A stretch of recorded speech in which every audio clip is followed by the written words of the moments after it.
जय भीम मित्रांनो, दिनांक 11 नोव्हेंबर 2024 रोजी भव्य कार्यक्रम डॉक्टर नीरज वाघमारेद्वारा आयोजित करण्यात आला. त्या कार्यक्रमात आनंद शिंदे यांनी भीमगीते गायली, सोबतच बाळासाहेब आंबेडकरांनी मार्गदर्शन केले आणि शेवटी पुन्हा भीम गायनाचा कार्यक्रम चालू झाला. त्याच मालिकेचा हा दुसरा भाग. तर पाहूया या कार्यक्रम. यांची ओळख आपल्याला पहिल्यांदा या ठिकाणी करून देतो. यवतमाळ शहराचे असणारे उमेदवार डॉक्टर नीरज वाघमारे हे आहेत. पुसदचे उमेदवार आन समाजाचे असणारे माधवराव वैद्य हे उमेदवार आहेत.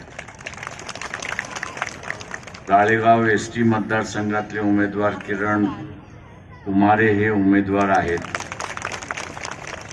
उमरखेड एससी या मतदारसंघातील उमेदवार नाजूकराव धांदे हे उमेदवार आहेत.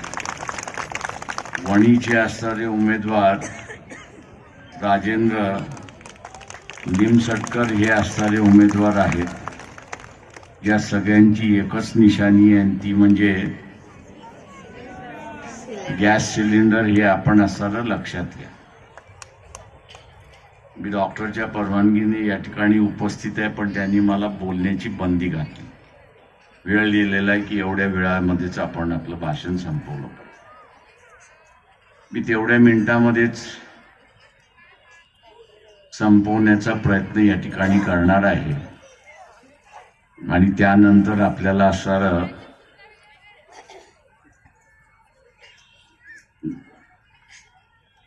आनंद यांचं असणारं कार्यक्रम आहे ना,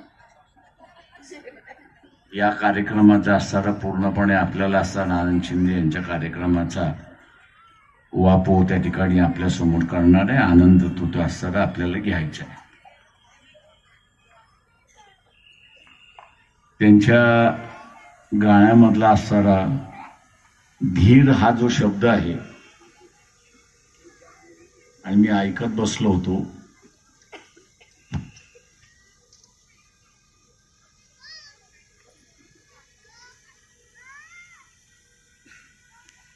परंतु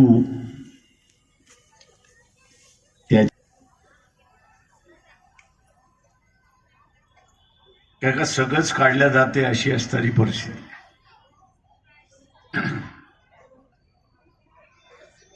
आरक्षण या निवडणुकीमध्ये नीरज आणि मी वाचलेले उमेदवार यांना आपण निवडून दिलं नाही तर धीर राहण्याची शक्यता कमी आहे असं मी त्या ठिकाणी मानतो.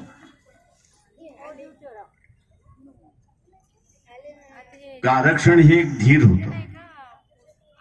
आरक्षण हे एक संरक्षण होतं. आरक्षण हे असणारं एक कवच होतं. कसलं कवच होतं तर मानाचं, सन्मानाचं. परंतु काढलं आणि तेही सुप्रीम कोर्टाच्या माध्यमातून काढल्या जातात. इलेक्शन लागण्या अगोदर 15 दिवस अगोदर सुप्रीम कोर्टाने एक महत्वाचा निर्णय दिला. ओबीसीच्या संदर्भातला निर्णय.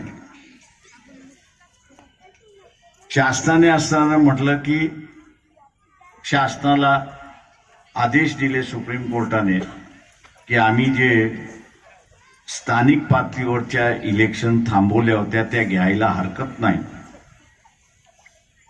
पण घेत असताना ओबीसीला आरक्षण त्या ठिकाणी राहणार नाही. का राहणार नाही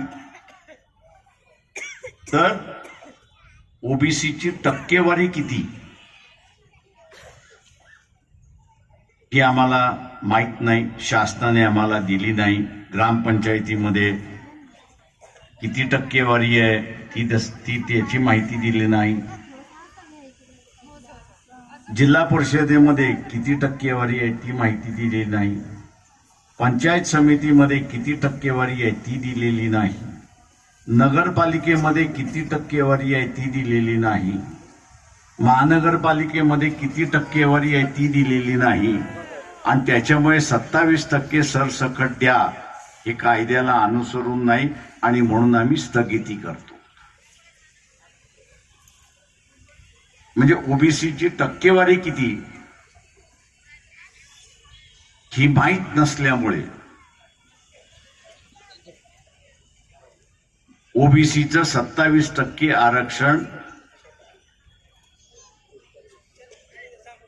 या जिल्हा परिषदेमध्ये, पंचायत समितीमध्ये, नगरपालिकेमध्ये, महानगरपालिकेमध्ये आणि ग्रामपंचायतीमध्ये थांबवण्यात आले अशी असणारी परिस्थिती.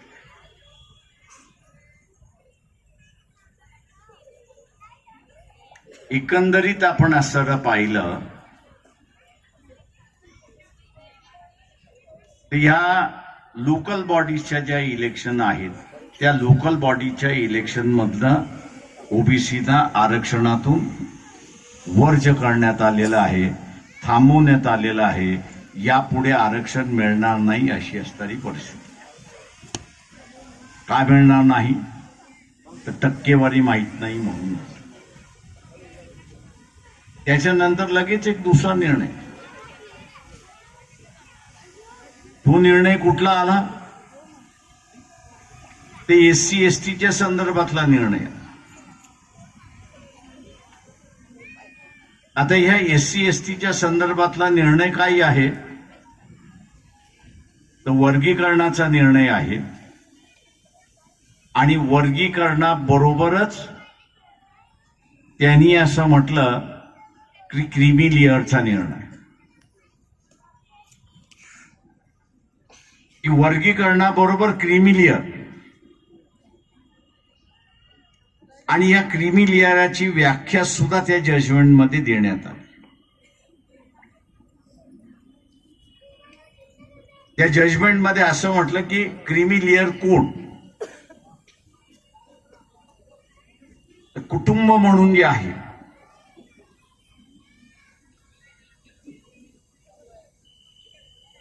कुटुंब म्हणून जे व्याख्या करण्यात आलेली आहे त्या कुटुंबातल्या एखाद्या व्यक्तीने आरक्षणाचा लाभ त्यांनी घेतला असेल, मिळाला असेल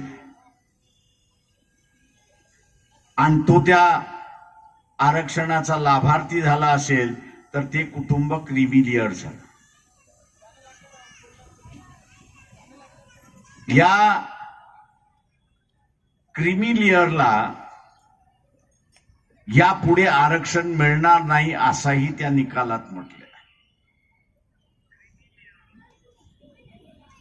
म्हणजे जो कोणी क्रीमी लेअर मध्ये आला त्याला यापुढे आरक्षण नाही. माझ्या समोर मी असताना बघत होतो की फ्रेंड्स फुटबॉल असोसिएशन यवतमाळ म्हणजे फुटबॉल पायाने खेळणारा, त्याला किक मारून करणारा खेळ, या आरक्षणाचं सुप्रीम कोर्टाने फुटबॉल केला हे आपण लक्षात घ्या. क्रीमी लेअर त्यांनी त्याच्यामध्ये निर्माण आलं. समजून घ्या. पहिल्यांदा टाळ्या वाजवू नका, तुमच्या गांडीवरती किक मारलेली आहे एवढं लक्षात घ्या. वारंवार दाखवू नका की नवनीतच्या गाईड मधनं आम्ही डिग्र्या घेतलेल्या आहेत, कुठला करून दाखवू नका.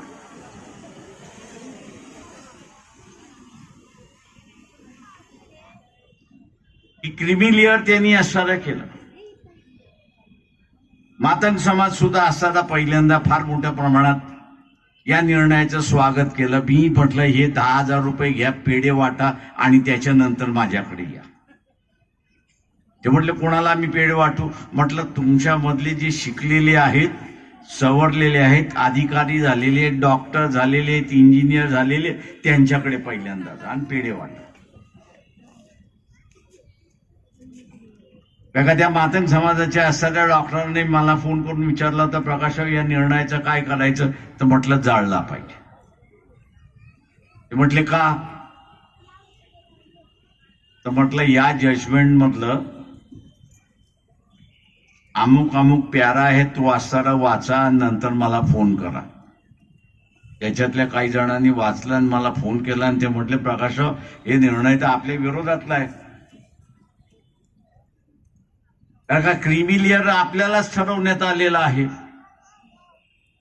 ज्यांनी आरक्षण घेतलेलं आहे, फायदा घेतलेला आहे, डॉक्टर झालेला आहे, इंजिनियर झालेला आहे, त्याला असणारा क्रीमी लेअर ठरवलेला आहे. अधिकारी झालेला आहे त्याला क्रीमी लेअर ठरवलेला आहे. ग्रामसेवक झालेला आहे त्याला क्रीमी लेअर ठरवलेला आहे. आणि आपल्याला तर किकआउट केलेलं आहे. म्हटलं बरोबर आहे की या निर्णयाने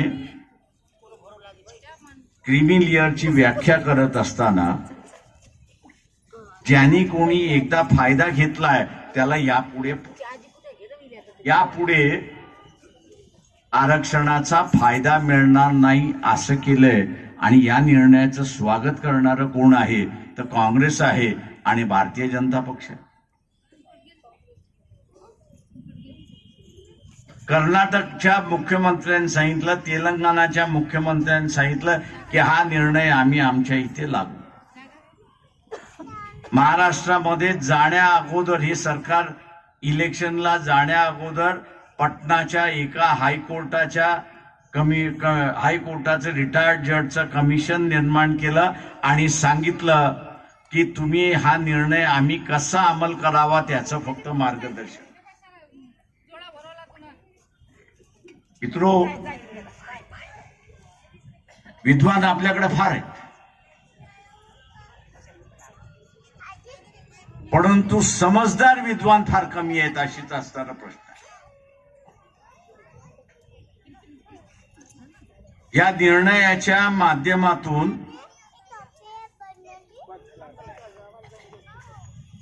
निर्णयाच्या माध्यमातून आरक्षण नुसतं संपवलं नाही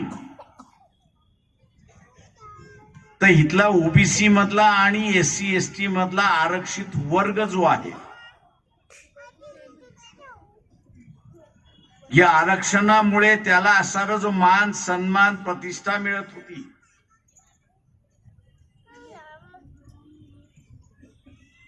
ती सगळी संपवली.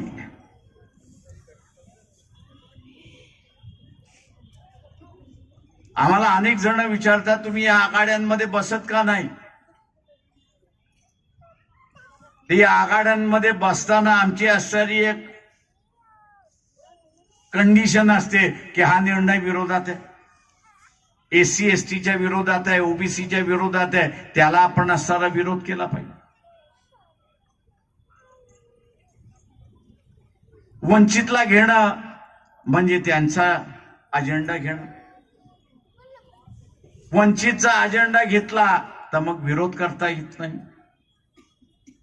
काँग्रेसवाल्यांना आपण असणारा विचारा की या निर्णयाचं तुमच्या कर्नाटकच्या मुख्यमंत्र्यांनी, हिमाचलच्या मुख्यमंत्र्यांनी आणि तेलंगणाच्या मुख्यमंत्र्यांनी स्वागत केलं की नाही, अंमल केलं की नाही हे आम्हाला असताना सांगा. भारतीय जनता पक्षाने तर उघड सांगितलं की आम्ही याचं स्वागत करतो आणि याचा अंमलबजावणी. म्हणजे ज्यांनी कोणी लाभ घेतला, मतलब ओबीसी मधला असेल किंवा तो असणारा एससी एसटी मधला असेल, त्याला क्रीमी लेअर ठरवण्यात आलेला आहे.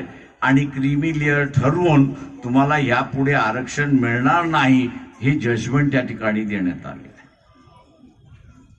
या जजमेंटशी आपण सहमत आहात का? जे सहमत आहेत त्यांनी हात वरती करा. जे सहमत नाही आता आपण ज्यावेळेस म्हणताय त्यावेळेस नुसतं नाही म्हणून चालणार नाही. येता येता मला असणारं मुस्लिम बांधवांचं एक शिष्टमंडळ भेट आणि ते म्हणत होते की सर हमारा सबसे बड़ा सवाल ये है कि सुरक्षा का सवाल है.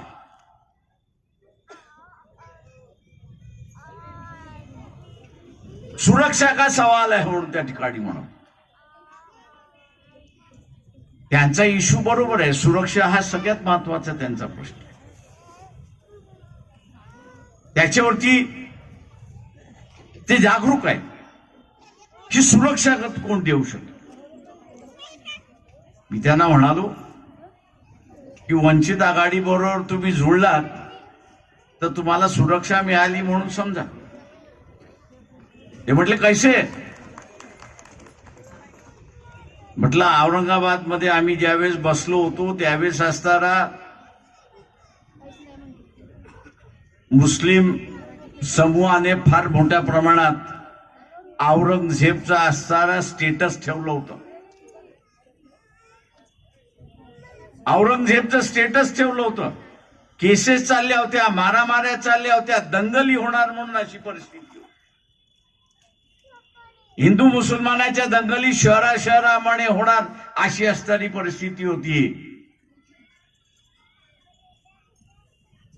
मुस्लिम डेलिगेशन आला, आम्हाला म्हटलं की याच्यामध्ये आपण लक्ष घाला. म्हटलं आम्ही लक्ष घालतो. औरंगाबाद मधलंच डेलिगेशन होतं, म्हटलं लक्ष घालतो. औरंगजेबच्या मजारवरती आम्ही गेलो, पक्षाचे प्रतिनिधी घेतलं, चादर चढवली. त्यांच्या मजारवरती असणारी चादर चढवली आणि आम्ही असताना म्हटलं की गुन्हा केला असेल असं पोलिसांना वाटत असेल तर आमच्यावरती केसेस करा. चादर चढवणं हा जर गुन्हा असेल तर त्याच्यावरती केसेस करा. आणि वातावरण बदललं. मी इथल्या मुस्लिम बांधवांना सांगतो की वंचित बरोबर आपण जुळलात तर आपल्याला जी सुरक्षितता पाहिजे ती सुरक्षितता या ठिकाणी मिळेल आणि म्हणून आपण आज सर्व त्या ठिकाणी राहील.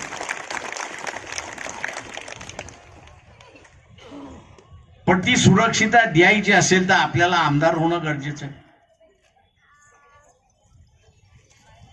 सत्ताधारी होणं हे गरजेचं आहे. हे आरक्षणाचं आलेलं संकट आपण मिटवणार कसं, टाळणार कसं. आंदोलन करून टाळू शकतो का, तर नाही.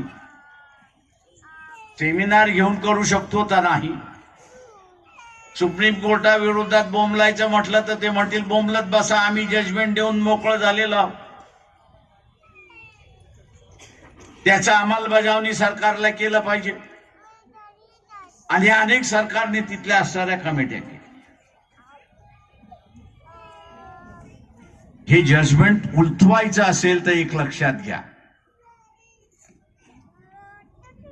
हे जजमेंट इथलं उलटवायचं असेल आणि एससी एसटी ओबीसीला मिळणारं आणि मुसलमानांना मिळणारं आरक्षण हे टिकवायचं असेल, ही जेवढी उमेदवार यांची नावं वाचलेली आहेत त्या उमेदवारांना आमदार केल्याशिवाय तुम्ही लढू शकत नाही, हे लक्षात घ्या. का सुप्रीम कोर्टाचा निर्णय हा उलटवू कोण शकतो, कोण शकतो उलटवू शकतो.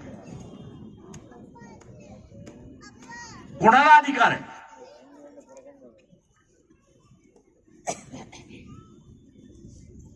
कुणाला अधिकार आहे. हा अधिकार विधानसभेला आहे आणि पार्लमेंटला आहे. कोर्टाने दिलेला निर्णय अमान्य करणं हा अधिकार पार्लमेंटला आहे आणि असेंब्लीला आहे, हे आपण लक्षात घ्या. आणि उद्याच्या असेंब्लीला ह्या जर नामंजूर करायचा असेल, उद्याच्या असेंब्लीला हा नामंजूर करायचा असेल तर संघटनेकडे आमदार असणं हे महत्वाचं आहे. पक्षाकडे आमदार असणं हे महत्वाचं आहे. तुम्ही आमदार असाल तर उद्या जे कोणाचं सरकार येणार आहे, आमदार असेल आणि उद्याचं कोणाचं सरकार येणार असेल आणि त्याला सरकार करायचं असेल तर तुमच्या मदतीची गरज आहे. तुमच्या मदतीची गरज आहे. तुमच्या मदतीमध्ये आपल्याला सांगता येईल की वर्गीकरण आणि क्रिमिलियर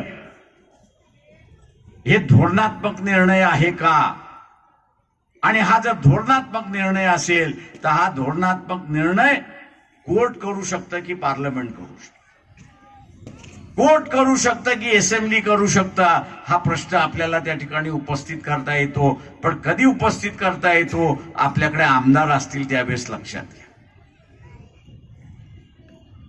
तेव्हा आज आरक्षण हे धोक्यात आलेलं आहे. आणि म्हणून आपण बघत असाल की काँग्रेस आणि बीजेपी नागपूरमधनं त्यांनी नवीन डाव सुरुवात केला. संविधान लाल कलरचं आहे. अरे संविधान लाल आहे की काळा आहे, पण त्या संविधानामध्ये आरक्षण आहे की नाही हे सांगा. आणि आरक्षणाचा प्रश्न ऐरणीवरती आलाय की नाही हे सांगा. आज ऐरणीचा प्रश्न आरक्षण आल्यानंतर त्याच्यावरती कोणीच बोलायला तयार नाही. वंचित शिवाय दुसरं कोणीच बोलायला तयार नाही.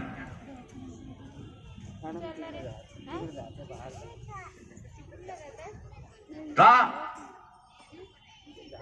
त्या आरक्षणावरती बोलायला लागले तर लोक विचारतील तुम्ही बाजून यात की विरोधात हे सांगा. आज राष्ट्रवादी काँग्रेस पक्ष दोन्हीही शिवसेना आणि भारतीय जनता पक्ष हे सुप्रीम कोर्टाने दिलेल्या निर्णयाच्या बाजूचे पक्ष आहेत हे आपण लक्षात. आणि बाजूचे पक्ष असल्यामुळे त्यांचं काम झालंय. त्यांना जे पाहिजे होतं त्यांनी साधलेलं आहे. उद्याची 5 वर्ष त्या कालावधीमध्ये फक्त सुप्रीम कोर्टाचा अंमलबजावणी करायची, क्रिमिलियरची दिलेली व्याख्या फक्त लागू करायची आहे. आणि महात्मा फुले पासून बाबासाहेब आंबेडकरांपर्यंत जी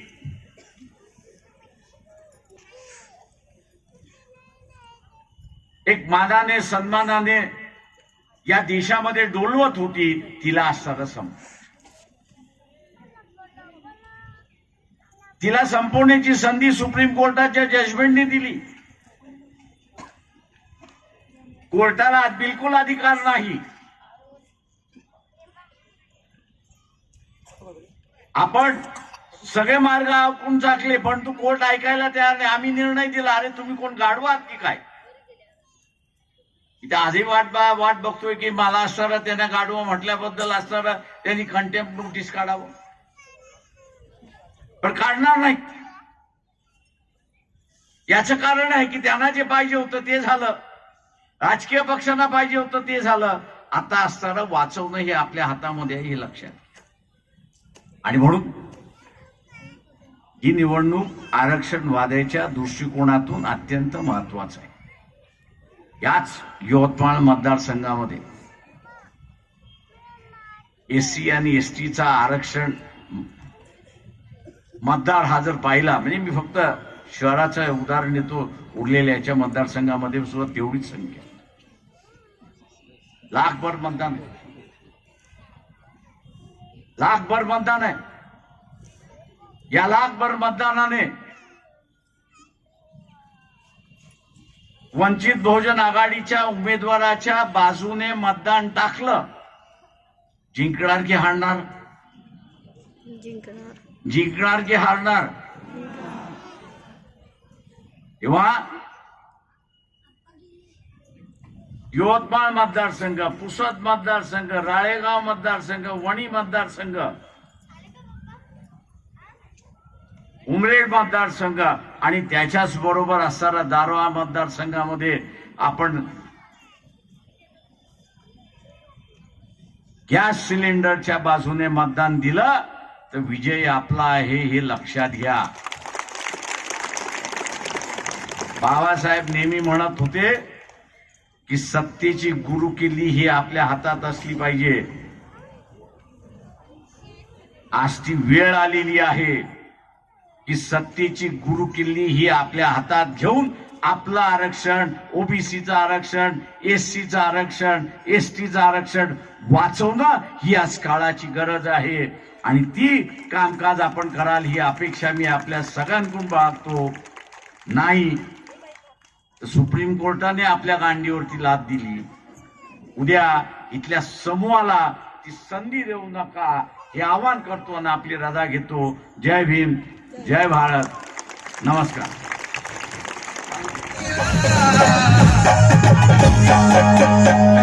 आदमी बड़ा नहीं होता जन्म से, आदमी बड़ा नहीं होता जन्म से, नाम कर जाता है वो अपने ही कर्म से, ना तो जादू से ना तो इल्म से, भारत का संविधान लिखा मेरे भीम ने खून के कलम से.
माझ्या जन्मासाठी भीमाचा जन्म झाला.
फसवलं आता तुम्ही तरी फसवू नका.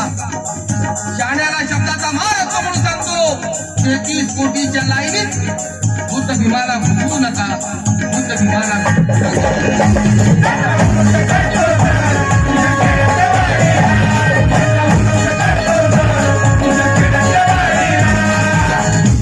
दिनानाथ कांबळे म्हणतात. दिनानाथ कांबळे काय अरे दगडाला देव म्हणतात. आपला पंतप्रधान बघितला हा सक्षम होतो. अरे दगडाला देव म्हणता पण माणसाला माणूस म्हणत नाही. दगडाला देव म्हणता आणि माणसाला माणूस म्हणत नाही. अंबाबाईला देवी म्हणता मग प्रत्येक स्त्रीला देवी का म्हणत नाही. दगडाला देव म्हणता माणसाला माणूस म्हणत नाही. अंबाबाईला देवी म्हणता मग प्रत्येक स्त्रीला देवी का म्हणत नाही. माणसाला स्पर्श म्हणून विटाळ करता अशा अंधरुढीला शाप का म्हणत नाही. अंतर गाईला आई म्हणता मग बैलाला बाप का म्हणत नाही.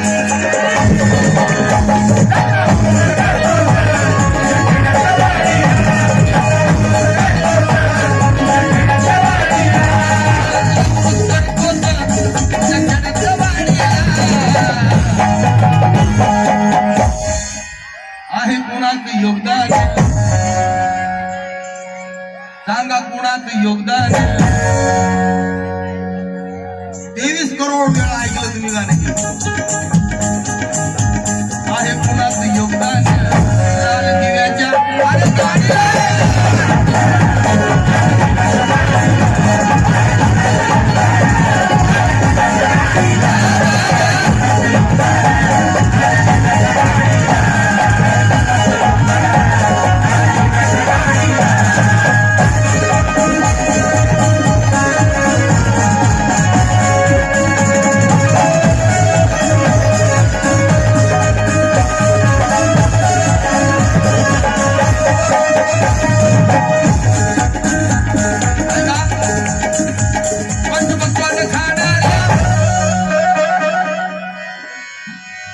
पंचपक्वान खाणाऱ्या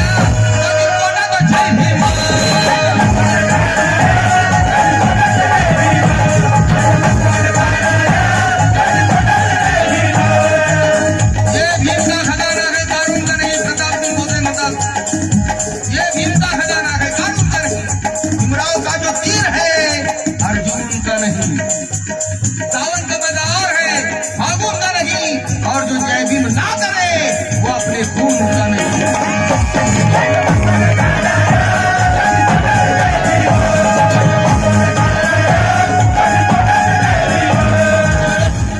चंद्रकला वानखेडे तिच्या पदराचा लेकरांना सहारा तिच्या जीर्ण पदराची छाया गर्दराई कोटी कोटी लेकरांची आई रमाई कोटी कोटी लेकरांची आई रमाई ऍडव्होकेट किरण भगत साहेब ऍडव्होकेट गौतम खरतळे यांच्या वतीने सुद्धा मिळून 500 रुपये आले धन्यवाद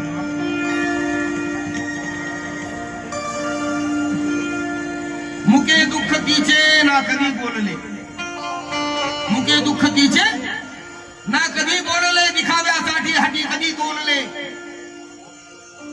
मोठे पण सूर्या ही तिचीच कमाई अन कोटी कोटी लेकरांची आई रमाई कोटी कोटी लेकरांची आई रमाई आयुष्यभर कष्ट तिच्या वाट्याला आयुष्यभर कष्ट तिच्या वाट्याला आणि तिच्यामुळे फुलपणा हा काट्याला कसे फेडू पांग कसे होऊ गुतराई कोटी कोटी लेकरांची आई रमाई कोटी कोटी लेकरांची आई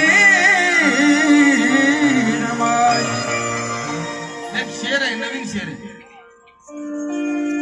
हकीकत है ये हकीकत है कोई भरम नहीं है ये हकीकत है कोई भरम नहीं है प्रणय के जिंदगी में कोई गम नहीं है ये सच है मारमा तेरा दूध पिया नहीं मैंने लेकिन महाड़ का पानी तेरे दूध से कम नहीं है महाड़ का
आपला एक तरी माणूस तिथं जाऊ द्या. एवढी इच्छा प्रकट करतो. ऍडव्होकेट शिवानंद नंदन होत रमत नांद.